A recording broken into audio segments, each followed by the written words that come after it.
Desde la época de los griegos se pensaba que la escala más pequeña del universo era el átomo, pero en 1897 el físico Joseph Thomson siguió profundizando en la materia cuando observó una partícula subatómica, el electrón.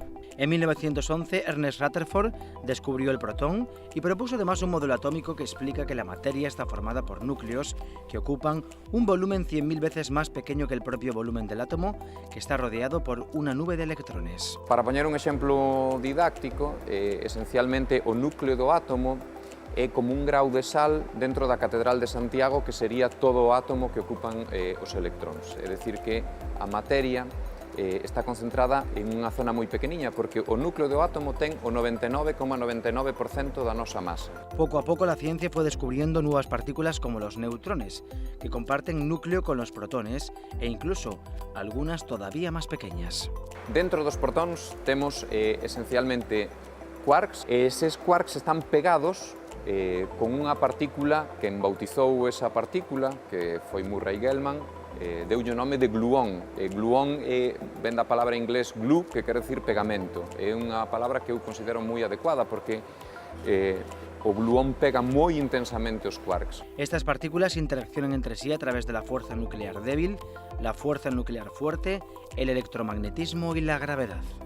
A interacción forte, esencialmente, describe como os quarks se xuntan nos protóns e neutróns dos nosos núcleos, e despois está a interacción feble, que, como dixen, só se manifesta facilmente en interaccións nucleares como no Sol ou en certo tipo de desintegración radiactiva, e o electromagnetismo, que está presente en moitísimas cousas que vemos, non? As cores, a luz, o calor, o contacto. Las partículas y sus interacciones se agrupan en una teoría llamado modelo estándar, muy respaldada por la comunidad científica, sobre todo después de que el CERN haya descubierto una partícula que predecía esta tesis, pero que requería de una máquina como el LHC para dar con ella, el bosón de Higgs, que explica algo muy fundamental, cómo las partículas adquieren masa. Entón, Javier, vamos a explicar como funciona o bosón de Higgs, imaginando que temos unha sala na que hai moita xente e de repente entra un personaxe conocido, non? Eso é, simplemente podemos imaginar que temos unha sala como esta, con moitas persoas, e entra unha persoa célebre e non quere atravesar a sala. Entón, estas persoas, digamos, que actúan como o campo de Higgs. Estas persoas, cando a persoa tente atravesar a sala, vanse a remolinar alrededor da persoa, van a rodear, van a interaccionar con ela e van a impedir continuar. É dicir, en certo modo, a persoa célebre vai decidir unha masa que lle impide moverse.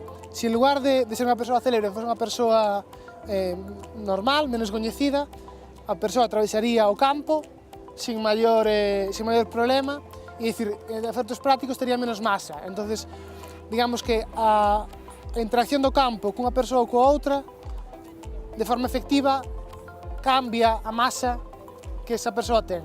Por eso temos partículas máis pesadas ou máis lixeiras. El descubrimiento del bosón de Higgs, también llamada la partícula de Dios, ha sido hasta la fecha el hito más importante que ha generado el CERN y uno de los mayores avances en el conocimiento sobre el universo.